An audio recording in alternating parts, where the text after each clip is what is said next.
നിന്ന് മടങ്ങുന്നു എന്നുള്ള യാഥാർത്ഥ്യം സകലരും തിരിച്ചറിയണം. അതുകൊണ്ടാണ് മൂന്നാമത്തെ കാര്യമായി അദ്ദേഹം ഇത് പറഞ്ഞത്.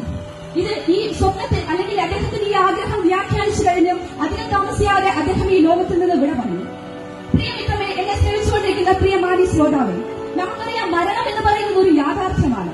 ഏത് മനുഷ്യരും കടന്നു പോകേണ്ടതായ യാഥാർത്ഥ്യം. അത് ജാതിയോ മതമോ വർണ്ണമോ വർഗമോ മറ്റ് യാതൊരുവിധ വ്യത്യാസങ്ങളുമില്ല. പക്ഷേ ഈ മരണം കൊണ്ട് അവസാനിക്കുന്നതാണ് നമ്മളുടെ ജീവിതം. ഒരു പക്ഷെ നമ്മെ സംബന്ധിച്ചിടത്തോളം നമുക്കറിയാവുന്നത് മരണം കൊണ്ട് തീരുന്ന നമ്മുടെ ജീവിതത്തെ കുറിച്ച് മാത്രമാണ്.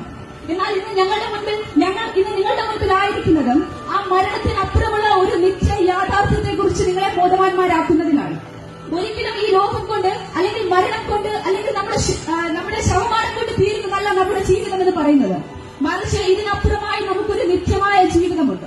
ആ നിത്യ ജീവിതത്തിലേക്കുള്ള ഒരു രക്ഷാമാർഗമായിട്ടാണ് ഞങ്ങൾ ഇന്ന് നിങ്ങളുടെ മുൻപിലായിരിക്കുന്നത്. പ്രിയമുള്ളവരെ, ആ രക്ഷാമാർഗമാണ് യേശു ക്രിസ്തു. പിതാവാം ദൈവത്തിന്റെ പുത്രനായ ക്രിസ്തു, പിതാവാം ദൈവം നമ്മെ സ്നേഹിച്ച് തന്റെ പുത്രനായ ക്രിസ്തുവിനെ യാഗമാകുവാൻ കാൽവറിയിലേക്ക് അയച്ചു. യേശു ക്രിസ്തു ഭൂമിയിൽ വന്നത് ഒരിക്കലും ക്രിസ്ത്യാനികളുടെ മാത്രം പാപത്തിന്റെ പരിഹാരത്തിനല്ല, മറിച്ച് സകല മാനവ ജാതിയുടെയും പാപ പരിഹാരത്തിനായി ക്രിസ്തു കാൽവറിയിൽ യാഗമായി തീർന്നു. തന്റെ അവസാനത്തുള്ള രക്തവും ഏവർക്കും വേണ്ടി കാൽവറിയിൽ യാഗമാക്കി തീർത്തു.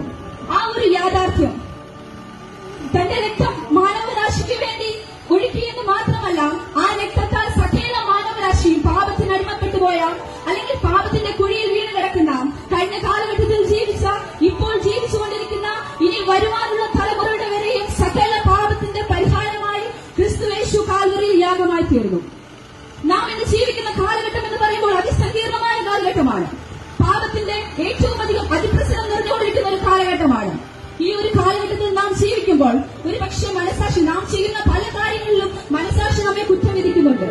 ഈ മനസാക്ഷി നമ്മെ കുറ്റം വിധിക്കുമ്പോൾ ഒരുപക്ഷെ എങ്ങനെയാണ് ഈ മനസാക്ഷിയുടെ കുറ്റബോധത്തിൽ നിന്ന് നമുക്ക് രക്ഷ നേടാൻ കഴിയേണ്ടത് എന്ന് ചിന്തിക്കുന്നവരാണ് നാം ഏവരും. മനസാക്ഷി പലപ്പോഴും നാം ചെയ്ത തെറ്റുകൾ അല്ലെങ്കിൽ ക്രിസ്തുവിനെ അല്ലെങ്കിൽ ദൈവത്തെ അറിയില്ല എങ്കിലും നമ്മുടെ ജീവിതത്തിൽ നാം ചെയ്ത തെറ്റുകളിൽ പലപ്പോഴും മനസാക്ഷി നമ്മെ കുറ്റം വിധിക്കുമ്പോൾ എങ്ങനെയാണ് ഈ കുറ്റബോധത്തിൽ നിന്ന് രക്ഷ നേടേണ്ടതെന്ന് ചിന്തിക്കുന്നവരാണ് നാം. ആ രക്ഷാമാർഗമാണ് യേശു ക്രിസ്തു. കർത്താവായ യേശു ക്രിസ്തുവിൽ വിശ്വസിക്കുക. എന്നാൽ